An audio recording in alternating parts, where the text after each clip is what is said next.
October, you stand a chance of winning a bag of rice when you receive monies in the Gambia from UK, Europe, USA, Canada, and Switzerland with Supersonics money transfer. Amazing! So from now till the end of October, every time you receive monies in the Gambia from UK, Europe, USA, Canada, and Switzerland, you stand a chance of winning a bag of rice. Only 100 bags available, so hurry now and be part of the 100 lucky winners in this special unbeatable bonanza from now until the end of October with Supersonics money transfer. Enjoy our safe, fast, reliable, and convenient money transfer service with the largest payout network in the Gambia with charges starting from $0. Yes! Visit the Google Play Store or the Apple Store today to download the Supersonics money transfer app and enjoy excellent money transfer services only with Supersonics. The unbeatable bonanza with Supersonics.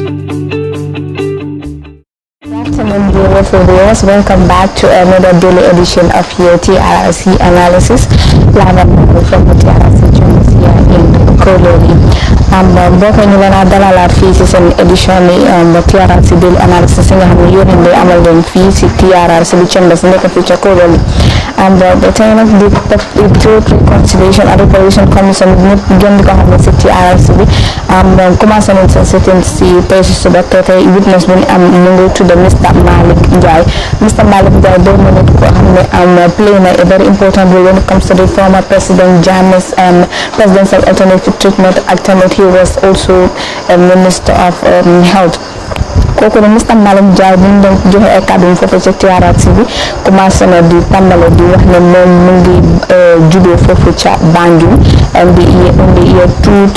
29 September 1958 foofu ca Banjul but currently mu ngi dëkk foofu ca Cape Point bu nekk ca Bakau. kooku di Mr. Malik Njie bu ñu joxe ay kàddu moom mu ngi starté school foofu ca Albion Primary School nekk ca Banjul képp ku yeewu suufi Banjul xam naa ne bu ko xam foofu mi nga xam ne moo nekk Albion Primary School. bu ñu jógee Albion Primary School mu proceeded to St. Mary for 4 good years fa mu nekkoon di jàng for 4 good years ba mu paree mu later proceeded to Gambia High School. Nag moom la school ba nga xam ne képp ku yeewu bi suufi loolu nga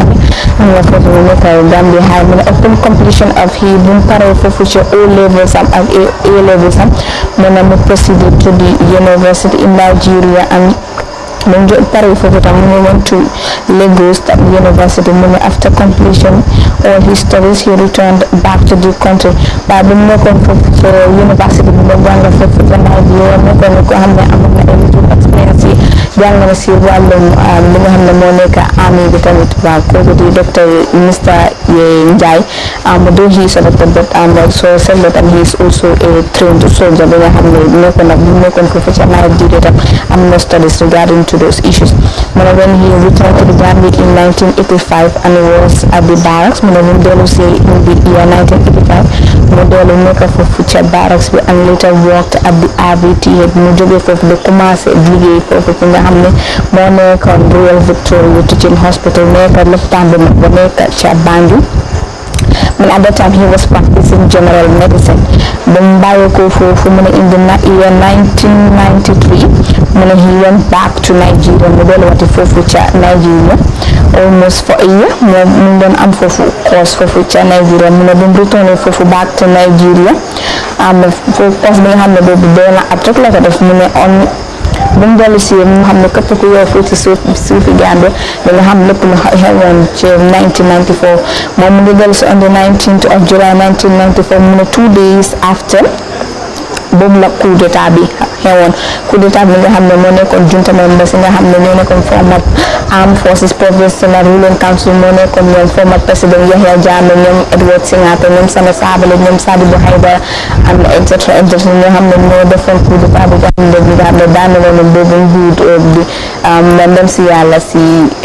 former président Sada Kairaba Jawara yal na suuf oyof si kawam mu ne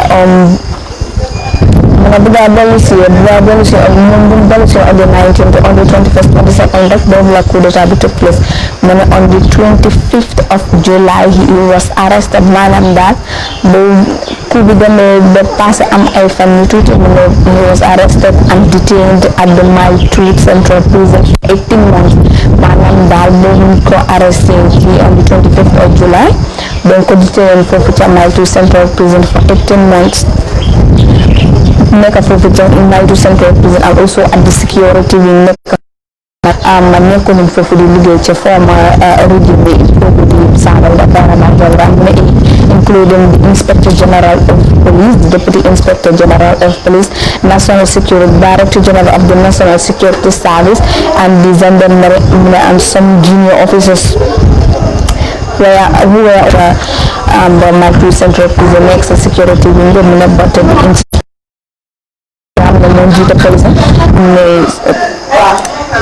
yoon li service the former president bi ha jagala doon jóge ko dem ci anu moom foofu la doon serve mu ne am ñëpp ñu arrêté were all serving under the regime of Sabally Dakar Madiawara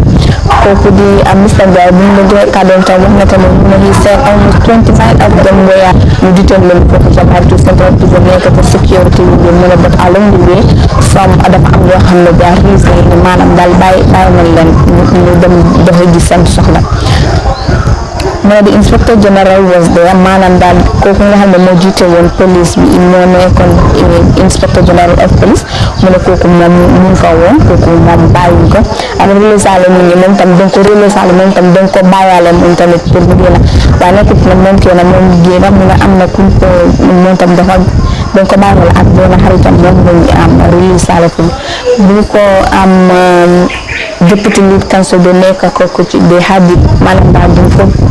teg ay jafe-jafe wala dañ ko sonal wala ko jox ko ay toroxal mu ne noonu la mu ne physically he was not tortured but mentally he was tortured maanaam daal ay military pour detain military officers nekk foofu te ñi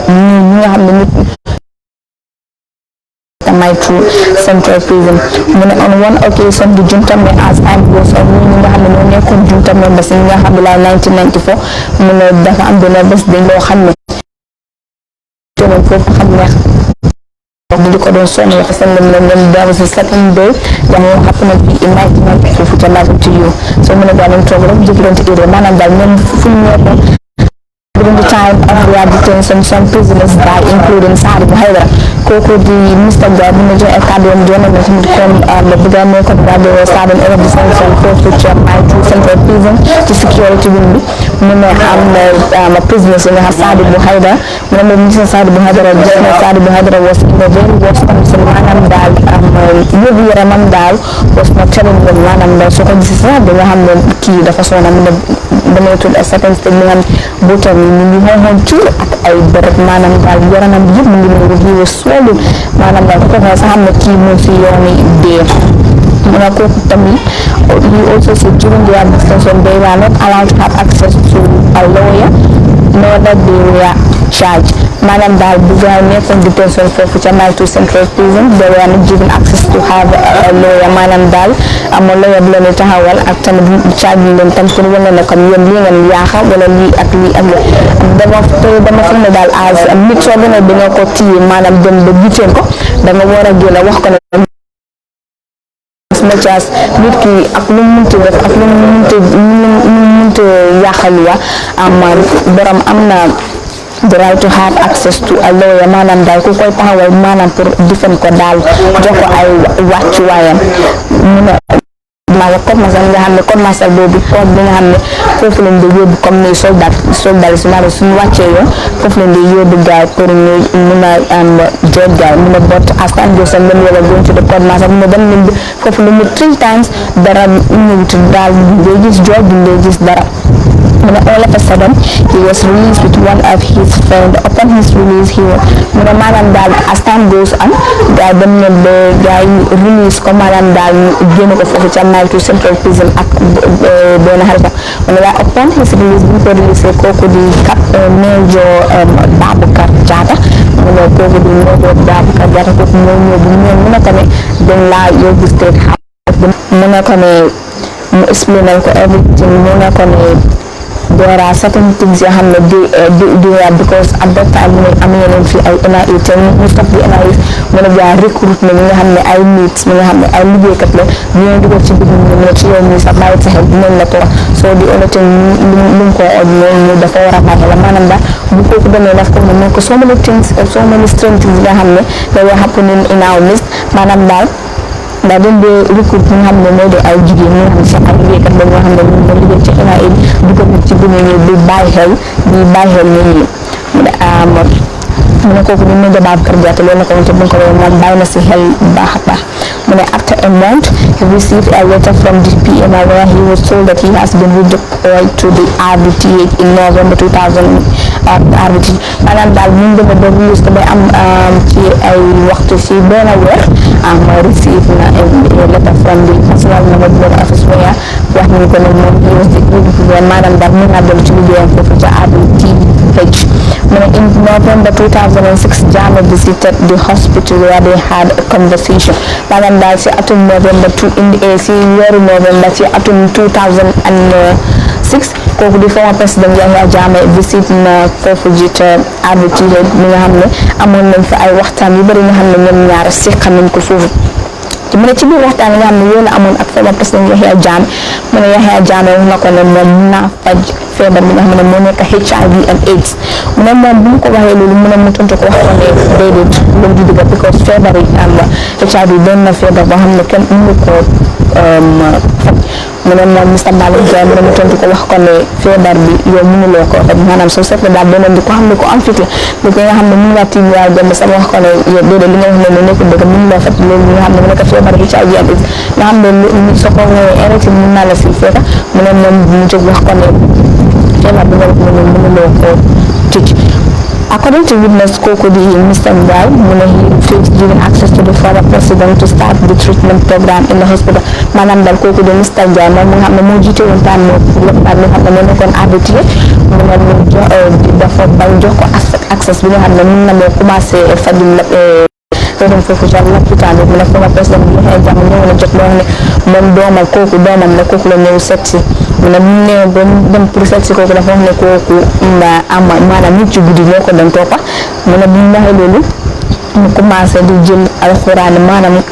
Quran bi mu daan ci yenn because most of the people believe na it was not a Quran so des na si yéen ñi nga xam ne ñoo nekk di seetaan mu ne bu mu demee ba mu jël Quran ay déglu leen jël di def ay ñaan yi nga xam ne kenn xamul lan la doon def all of a sudden mu pull up loolu nga xam ne moo nekkoon détul foofu ci suitcase am bi jël ko sotti ko foofu di wax ne daal kooku patient bi nga xam ne moo nekkoon foofu ca lopitaan bi mu ne kooku he claim ne kooku doomam la te ay nit ci guddi ñoo ko nekkoon di toppa but as time goes on kooku de Mr Malick Ndiaye wax na commission bi ne comme bu mu defee loolu 3 days later boobu bi dafa mujj ñàkk bakkanam according to kooku de Mr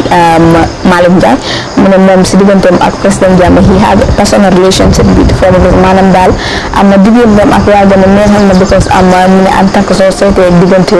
Joola ak Séeréer maanaam daal soo seetloo mu ne fa kooku di former président Yahya Jammeh doon na ay kalamte xam naa yéen ñu nekk di seetaan ñoom Séeréer bi ngeen nangu ne Joola ñoo nekk seen kooku di Mr Lamin Ndiaye explained to the commission how Jammeh conducted his treatment on the patient maanaam daal asaan so joxe na kàddu woon foofu ca tiyaaraat si li wax léegi explain na yaay dem naka lañ dem conducté li nga xam ne moo nekkoon faju nit ki li nga xam ne yéen a daan def di wax ne comme moom mun naa xam ne di feebar HIV and AIDS mu ne the treatment was held in a warehouse in a glass house at the state house maanaam daal mu ne feebar bi treatment bi ko doon def foofu ca glace amaa doon mu ngi wér nga xam ne moo nekkoon ci premises at the state house tamit mu ne ab patient si léegi dañoo jox loolu nga xam ne moo nekkoon concoction maanaam garab yooyu nga xam ne yoo leen daan jox ak tamit leen di massage seen yaram yi ak garab yi nga xam ne yooyu la wax ne yooyu la daan jël pour faj yooyu nga xam ne moo nekkoon HIV and AIDS kooku di Mr Ndiaye bu ñu joxe ak kanam mu ne joxe na tamit mu ne the first 9 people to be mu ne first 9 patients yi nga xam ne yooyu la woon pour start treatment si boy drank the medicine for 5 days maanaam daal first 9 patients yi nga xam ne ñu wax bi seen pour gars ñu start treatment bi si gars dañ naan li nga xam ne moo nekkoon garab bi for 5 days te ay kàddu kooku li nga xam ne moo nekkoon 4 personnes yu xayda mu ne daal HIV and AIDS mun na ko treat in 3 days maanaam si ñetti fan la mun na traité loolu nga xam ne moo nekkoon feebar HIV and AIDS kooku di téem si akam wax na ne patients yi ñoom dañ naan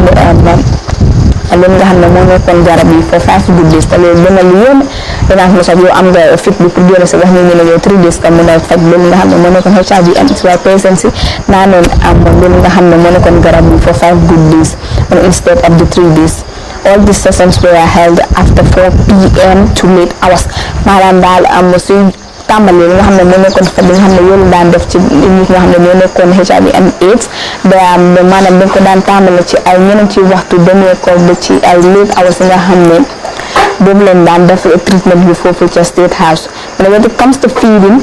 they were all given the best food maanaam when it comes to lekka daal ci wàllum dund daal lekka yu neexi ak yooyu nga xam ne moo nekkoon yàppa dañ ko doon jox patients yi nga xam ne ñoo nekkoon di faju foofu ci State House ñoo xam ne ñoo amoon loolu nga xam ne moo nekkoon feebar HIV and AIDS. Witness explain how the medicine was dropped on the body of the patients maanaam daal comme yooyu nga xam ne moo nekkoon garab yi nga xam ne yooyu la clinique pour am pour mun a faj li nga xam ne moo nekkoon HIV and AIDS ñoom explain na comme ñu daan jëlee bi rob garab bi ci seen yaram mais maanaam daal dañoo jël tawal boobu la ñuy jël bu dee jigéen la pour ñu muur nga xam ne moo nekkoon ga seen cër maanaam seen weeni pour ñu mun a rob li nga xam ne moo nekkoon garab bi nga xam ne yooyu la clinique pour am pour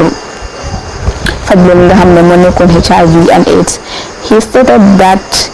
the 5 days of the treatment after this 5 days of the treatment a test was carried out and all turned to be positive loolu nga xam ne moo gënoon a funny in all things maanaam daal dama ko war président claim na ne kan kii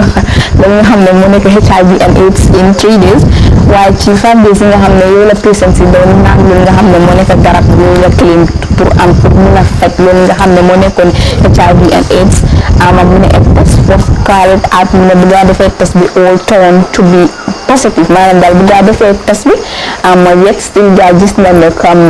feebar bi ñooñu nga xam ne ñoo nekk patients bi ñu ngi dundee ak feebar bi te lu nga xam ne doon na lu yéeme te jaxle na nit yu bëri mu ne after that mu ne he assured the patient that he had better medicine for them according to the witness maanaam kooku di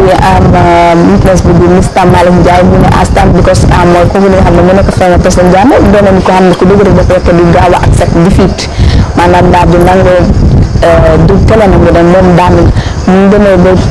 test yi nga xam ne yooyu leen carried out were all turned to be positive kooku di former président Jammeh assured that the patient that mu assure patient si ne mu ngi amee garab yi nga xam ne moo gën a am doole loolu nga xam ne moo nekkoon garab bi mu leen njëkkoon a jox pour gars yi naan in as much as you are a human being te am nga di common sense pour make analysis bi nga dem nga xam ne comme ay naxaata la daal nit nga xam ne tuloon na ne mun naa fi feebar in 3 days mu jox la garab yi nga xam ne naan na ko fa 5 days mu dem defaati test ñu gis ne comme feebar bi still with you maanaam daal yaa ngi still positive loolu bu dee asama human bi mun nga xam ne comme loolu doon na ay naxaate kooku di ci Mr. Malick Ndiaye wax na ne according to the witness the program was never under the Ministry of Health maanaam daal presidential alternative treatment yi nga xam ne former president Yahya Jammeh mu ko doon def was never under the Ministry of Health maanaam daal nekkutoon ci under the ministry bi nga xam ne moom lañ jox ci wàllum faj bi maanaam daal soo seetloo former president Jammeh mi nga xam ne treatment bi nga xam ne boobu la nekkan def loolu is traditional practice la doon def maanaam daal si faju nit ko ñu la doon def te programme bi faj bi nga xam ne boobu la doon def during that time it was never under the Ministry of Health so ñu leen naa moo koy ñu leen naa kooku di Mr. Malick Ndiaye bu mu tënkee foofu mun na joxe foofu ay kàddu ci Truth Reconciliation and Reparation Commission nekk TRRC bu mu doon joxal ay kàddu ñi nga xam ne ñu nekkoon commissionnaire took leen time pour laajte ko joxe ay tontu ñi nga xam ne jaar na seen diggante ci bu mu doon daaneel ay kàddu am jaajëfal na ñoom nga xam ne ñoo nekk TRRC bi ci liggéey bu rafet bi nga xam ne boobu la nekk di def nii kon ñu la naa di kooku di Mr Malick Njie joxal na loolu nga xam ne moo nekkoon testimony bi nga xam ne boobu la doon def foofu di Travex si kon li gaa ñu si break gaa ñu si leen break as time goes on suñu toone gaa nañ amati beneen witness bi nga xam ne moo ñu joxe ay kàddoom foofu ci TRRC ñu la naa jaajëfal jërëjëf the next time bye bye mbokk yi ñoo ko gisaan Supersonics Money Transfer is giving you an unbeatable October 2020 tey nag si bisi tey bi TRRC bi am nañ ñaari witness nga xam ne ñoo ñëw joxe seen testimony foofu sa TRRC bi the first to appear was Mr Malick Njie kooku mi nga xam ne joxe na kàddu foofu sa TRRC moom pare ñu amati beneen witness bi nga xam ne ñëwut na joxe foofu testimony am foofu ca Truth Reconciliation and Reparation Commission ñëpp gën koo xam ne ci TRRC kooku ku ñëwoon pour joxe testimony moo nekkoon Mr Ansoumana Jammeh Ansoumana Jammeh bi mu joxe ay kàddu woon foofu ca TRRC bi yëg na ne gaay ne moom mu ngi juddoo foofu sa dëkk bi nga xam ne ñu ngi ko oxee Mayek doon na dëkk bi nga xam ne mu ngi si biir Foni Bondali district bi bañ ko laajtee ci wàllum at bi mu juddoo mu ne moom mënut a fàttali ko at bi nga xam ne boobu la juddoo foofu ca Foni Bondali mu ne moom attend school bi nga xam ne moo nekk Mayek primary mu ne moom attendé Mayek primary from 1 to 6 ba mu pare upon completion mu ne ci la jékki-jékki moom la jaarale foofu Bayale school moom du Bayale school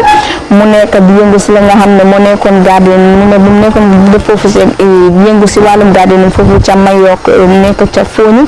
mu ne boobu la mu jógee Mayok mu ñëw dëkk foofu ci nga xam ne moo nekk Kootu mu ne bu ñëwee dëkk foofu Kootu fi nga xam ne moo nekk former président bi Yahya AJJ Jammeh bi yaayam waajuram bu jigéen mu nekk Adja Fatou Bojang mu ne ñëpp ñu ngi ko gën a xamee ci Assombi Boda mu ne boo ci ñëwee si kooku la ñëwoon dëkk bu ko lead council laajte moom tax mu ñëw dëkk foofu ci ki nga xam ne moo nekkoon former président bi di yaayam mu ne dafa doon koo xam ne dañ bokk maanaam daal maamam la daal loolu la firnde kàddu yooyu la joxe foofu ci TRRC bi ne moom kooku di Ajaratu Assombi Bojang doon na ki nga xam ne maama mu jigéenam kooku di witness bi moom tamit wax na ne moom bu ñëwoon foofu ci Kootu si nga xam ne mu nekkoon kër yi former président bi Yahya Jammeh di lépp moo daal mi nga xam ne moo nekk Assombi boobu mu ne moom éniam lu ñëwoon moom dafa ñëwoon pour uti li nga xam ne moo nekk liggéey foofu mu ne mu ñëwoon foofu di commencé woon na di liggéey si loxo maire bi maanaam daal errant si maire bi nga xam ne maire bi lépp lu mu soxla daal moom moo dem di ko dawal maanaam moo koy fajal yeneen soxla mi nga xam ne yooyu la maire bi soxla mu ne dëkkoon na foofu ak maire for several years kooku di Mr Ansoumana Jammeh bi ma joxe kàddam moom tam explain to the commission how moom naka la ñëwee ba mu involve si nga xam ne moo nekk président sa automotive trade mi nga xam ne former président Yahya Jammeh claimoon na fi ne moom mun naa fekk li nga xam ne moo nekk feebar HIV and AIDS during in 2006 to 7 mu ne bu mu paree he was received a call from the late Moussa Jammeh ku nga xam ne moo ko xam ne su paree mu dem uyu foofu mi nga xam ne moo nekk State House mu ne bu mu demee bu gaa dugg ci moto bi nga xam ne moo nekkoon moto kooku di late Moussa Jammeh ba gaa dem foofu mi nga xam ne moo nekkoon State House mu ne kooku bi léegi Moussa Jammeh mu ko introduce ci nga xam ne ay yeneen ñi nga xam ne yooyu la nga xam ne ñi ñooy nekk sa ay naataango ñi nga liggéeyan door soo nekkee si lifin fii mu ne te ñooñu te it includes Dr Tamsir Mbow ak Mr Malick Njie kooku moo joxe woon ay kàddu wam bi yàggul ñu ca TRRC bi foofu tey si bisi tey mu ne bu mu demee ba foofu ba bu kooku di nga xam ne moo nekk former président Yahya Jammeh bu demee bu close li nga xam ne moo nekkoon liggéey bu jógee liggéey ci around 6 mu ne former président bi Yahya Jammeh moo xam ne ko ne fu mu nekk nii commencé ko léegi yow léegi da ngaa bëgg di liggéey fii as médecine sama maanaam da nga bëgg di jox garab ñi nga xam ne ñoo nekkoon patient si nga xam ne ñoom laa nekk di faj fii mu ne ci kooku di Ansoumana bu ma joxee kàddu mu ne wax na ne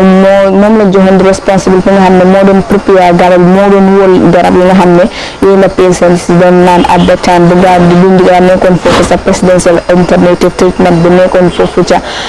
State House mi nga xam ne foofu la ko doon def moom mi nga xam ne mu ne garab yi nga xam ne yooyu la patient yi doon naan mu ne they were kept in a store and ñi nga xam ne ñoo doon yore caabi yi nga xam ne moo nekkoon store yi foofu nga xam ne moo nekkoon garab yi fi nga xam ne foofu la jëlee pour ñu dem jox ko patient si mu ne ñu ngi ko joxe ñooñu nga xam ne ñoo nekk odlis yi ñoom ñoo dee jël garab yi jàpp ko ñoo dee téye loolu nga xam ne moo nekkoon caabi foofu ci store bi kooku di Mr. Ansoumana Dia moom tamit wax na ne mu ne the medicines we are taking from the store to the glass house in State House maanaam daal garab bi dañ ko jëlee foofu si nga xam ne moo nekkoon si store bi yóbbu ko foofu nga xam ne moo nekk glass house bi nga xam ne foofu la treatment bi doon take place nekk foofu ci State House moom tam explain the type of medicine given to him mu ne garab bi nga xam ne yéen ko daan dafa mel ni ay xob bi nga xam ne yéen daan jël mu wol su paree mu jël ko mu jox ko ñi nga xam ne mooy patient si pour ñu naan mu ne he is responsible for the medicine he brings the medicine every day moom daal bu ma joxe ay kàddoom mu ne moom garab bi bu mu nekkoon foofu moom garab bi daal daf ko def comme tii daal moom bés bu nekk boobu la nga naan te gis na ne most of the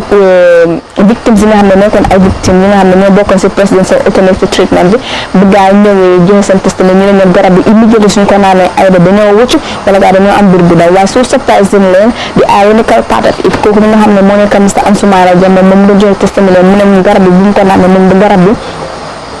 dara jotut ko maanaam daal moom dara jotut ko amul benn health complications yi nga xam ne yooyu la ko garab bi indil moom tam mu ne si garab yi nga xam ne yooyu la daan defar na garab yi nga xam ne yooyu ñu mel nit yi nga xam ne yooyu la daan naan ak garab bi nga xam ne boobu lañ daan ooxee càkkri ak boobu nga xam ne moo nekk omo bi nga xam ne most of the victims yi nga xam ne bu ñu si TRRC bi explain lan moo nekk garab bi nga xam ne moo nekk càkkri ak omo boobu bu gaa doon wax according to the witness he has never seen any person vomiting after drinking the medicine maanaam daal moom ci kàddu mi mu joxe si TRRC bi moom mus na gis patient bi nga xam ne mus naa dem di wëccu di after bu mu naan loolu mi nga xam ne moo nekkoon garab bi. He said the patients who were treated were cured from the disease ak tamit loo xam ne loolu la joxe foofu sa TRRC bi mu ne most of the patients yi nga xam ne yooyu leen doon fekk foofu maanaam ñëpp daal yu former président claim ne moom fekk na leen mu ne most of the ñooñu yëpp they were cured from maanaam daal ñooñu faj na leen si disease bi te fii depuis bu ñu commencé hearings on the former président Jammeh's alternative treatment most of the experts ak victims yi nga xam ne ñoom ñoo ñëw joxe seen testimony wax na ne ñoom ba tey ñu ngi dund ak feebari HIV and AIDS waaye kooku di Mr. Ansoumana Dia moom joxe na kàddu wéeral ne kenn ne most patients yooyu nga xam ne ñu fa nekkoon they were all cured from the virus. He also told the commission that the patients were allowed to go to visit their families maanaam daal li nga xam ne moo gën a yéeme nit ñi daal because most of the victims yi ñoo jox seen testimony wax nañ ne ñoom duñ leen dee alaat pour ñu mun a génn pour ñu mun a lingoo nga xam ne mu nekk ak seen famille moo nekk seen andi jàmm ak seen xarit waaye kooku Ansoumana Dia mu ne moom teg na si bët sax most of the patients yi nga xam ne ñoo nekkoon foofu gars yi seen famille members yi dañ leen ñëw pour visit gars yi dañ dee am time ak gars seen famille members yi loolu nag xaw ma naa dëgg la wala du dëgg yéen ñu nekk di seetaan tamit mun naa wax naa kooku testimony yi nga xam ne yéen a joxe foofu sa TRRC bi nekk na loo xam ne dëgg la wala du because soo seetee si biir càmbas yi foofu ñi nga xam ne ñoo fa nekkoon dafa nekkoon a lot of drama because most of the people were all laughing because soo seetloo di way he was giving his testimony na nga xam ne daal kii daal dafa nekkoon ko xam ne tawta joxe dëgg mooy foofu ci nga xam ne moo nekkoon sa TRRC bi according to Jammeh a special place was allocated for visitors who were allowed to come and visit their family members and no patient was expelled from the program due to a visit by the family member kooku di Jammeh tam mu ne dafa am special place bi nga xam ne boobu leen dédié bi nga xam ne foofu ku sa family member ne ñu ngaa génn waxtaan ak moom am time ak moom and all this stuff mu ne waaye tamit moom si lu mu seet mu ne moom mos a gis patient bi nga xam ne mos nañ koo génne si nga xam ne moo nekk alternative treatment bi because dafa am famille member bi nga xam ne moo ñëw pour mu ñëw seet si ko te loolu doon nañ loo xam ne yéeme na nit yu bëri maanaam yéen mi nekk di seetaan sax na leen jaaxle parce que because most of the patients nga xam ne ñoo jox seen testimony foofu sa TRRC wax na ne mosu ñoo allow gars pour ñu génne si biti sax waan regardless of having time with most of their family members mu ne moom tamit mu ne and he could recall a patient living with her relative maanaam daal dafa am si patient yi nga xam ne yu nekkoon foofu si presidential alternative treatment bi am na kenn ki nga xam ne moom dafa dékkoon ak ki nga xam ne moo nekkoon système bi te loolu nag bu ko lit kansu bi laajte te kooku mi nga xam ne kooku la wax ne moo nekkoon Miss Fatou Jatta kooku mi nga xam ne dafa ñëw mu testify openly to the TRRC wax na ne moom she was always living there with her son maanaam daal dafa nekkoon foofu ak doomam bi nga xam ne kooku tamit amoon na feebar bi nga xam ne moo nekkoon HIV and AIDS waaye kooku di Mr Ansoumana Jammeh bu ne wéral ak wax na ne kooku li nga xam ne mooy Fatou Jatta dëkkoon na fi nga xam ne ak relative am bi nga xam ne moo ne kooku mi nga xam ne moo nekk assistant te loolu nag doon na lu yéeme te dina doon li nga xam ne jaaxal na ñu bëri kooku li nga xam ne moo nekk Mr Ansoumana Jammeh weddi na ay kàddu yu bëri nga xam ne seetlu yu bëri ñu ngi joxe na ko foofu ca TRRC maanaam daal most of the ñu ñëwoon witness ak ñu ñëw joy seen testimony ak most of the victims and experts most of them ñu nekkoon di wax it was not true xam naa dëgg la wala dëgg yéen mi nekk di seetaan mën nga naa xam naa dëgg la wala di dëgg ak ñi seetaan kooku li nga xam ne moo nekk Mr Ansoumana Jammeh dina joxe testimony am man I was there by this night maanaam he was not willing to tell the truth maanaam daal daf doon lamb dafa am yoo xam ne daf ko doon nëbb he said that he used to massage the patients and never see Jammeh massaging the patients to nga xam ne the funniest part of it loolu nga xam ne moo nekk former président Yahya Jammeh nga xam ne gis nañ ay vidéo yi nga xam ne dafay sol ay gloves nga xam ne wala moo jël moom massage yooyu nga xam ne mu nekkoon patient waaye kooku di Mr Ansoumana Jammeh mu ne moom si dafa musuta massage nit te kooku nga xam ne mu nekk former président Jammeh moom musuta bit fu mu gisee former président Jammeh kooku di Yahya Jammeh mi nga xam ne mu ngi doon massage ay patients waaye as time goes on when things went on town accept the bigger yes from the person or heard any person who died moom mun nañ jaaxal si wax na ne moom musuta gis most of the people ñi nga xam ne ñu testify wax nañ ne am na seen no matter what nit si any situation bi nga nekk you need to learn to tell the truth maanaam daal nit ki nga xam ne si any situation bi nga xam ne gis nga sa bopp you need to learn how to tell the truth and also you the viewers nga xam ne yéen a nekk di seetaan I hope ne in any situation nga xam ne gis ngeen seen bopp you need to learn to tell the truth because kii doon ko xam ne dina am ay family dina am ay xale nga xam ne ñu dem school te most of the thing lu mu nekk def ni personally maybe du ko dem ñi nga xam ne ñoo nekk di living in the midst of their friends because antam na ñoo jóg di dem di joxoñ ay loxo di wax ne kii la seen papa demoon TRRC di nangu ta wax dëgg di ak di demoon di wax kàddu yi nga xam ne nekkutoon dëgg so I learned ne so most of the people as a living human being war naa di bàyyi sa xel di tamit di wax dëgg when it comes to certain issues yi nga laajtee li nga xam ne xam nga si génne si sa bopp nga seetal sa bopp wem setit and always learn to tell the truth be truthful waaw you always have to be truthful in every situation you see yourself kooku di Ansoumana Jammeh ko nga xam ne testify na tey jeexal na ay kàdduwam ci TRRC bi tamit na jël ay kàdduwam gërëm na ñooñu nga xam ne ñoo nekkoon commissioner si ak the entire TRRC team kon ñu la naa jox dig daje ba ëllëg inshallah ñu seet ban witness moo ñëwati ëllëg joxe testimony am foofu ca TRRC bi kon maa ngi leen di jaajëfal ñu ñëpp ñu nekk di seetaan ak suma caméra la di doon Aminata Barrow ak kooku di Lamin Ceesay kon bi la ñu remind ne in every situation bi nga gis sa bopp learn to tell the truth bye bye. From now until the end of October. Yes! From now till the end of October, you stand a chance of winning a bag of rice when you receive monies in the Gambia from UK, Europe, USA, Canada and Switzerland with Supersonics money transfer. Amazing! So from now till the end of October, every time you receive monies in the Gambia from UK, Europe, USA, Canada and Switzerland, you stand a chance of winning a bag of rice. Only 100 bags available, so hurry now and be part of the 100 lucky winners in this special, unbeatable and convenient money transfer service with the largest payout network in the Gambia with charges starting from $0. Yes! Visit the Google Play Store or the Apple Store today to download the Supersonics Money Transfer app and enjoy excellent money transfer services only with Supersonics. The unbeatable bonanza. bëgg ngeen a dem Farafenni nag ñu bari den fay bëgg a dem di xalaat ndax am naa mbokk aw ma mbokk fan laay dem dëkk ak fan laa du dem dëkk seen coono jeex na seen xalaat jeex na te si biir Yafatus Guest House ñu ngi leen fa amal li nga xam ne ni moom mooy c'est ko self container saal ak cabinet ñaari cabinet ak saal single room néegi nag nekkul ne la naa jox waaye duñ leen laaj mooy sore naa ñëw indiwaale leen seen yére kase ndaxte yére yi sax foo leen koo def ñu ngi leen ko amal saal ak cabinet yi bu nekkaa nga am lal bu nooy saal bi ñu ngi ko defar ba mu yaañña toogu yi nekk fa télé bi nekk fa channel bi nekk fa channel bu la neex ngay cuun waaye nag amuñ si loolu rek yéen ñi nga xam ne yéenay dem ak seen famille ak seen njaboot benn nit wala ñaari nit ñu ngi leen fa amal waañ yu baax waañ yu yaaña bagage yi waañ yëpp ñu ngi fa yow yaay xool loo bëgg a togga rek nga teg si gaz bi daal di taal togga lekka sa xol sedda. léegi tamit nag amal lañ leen lii di AC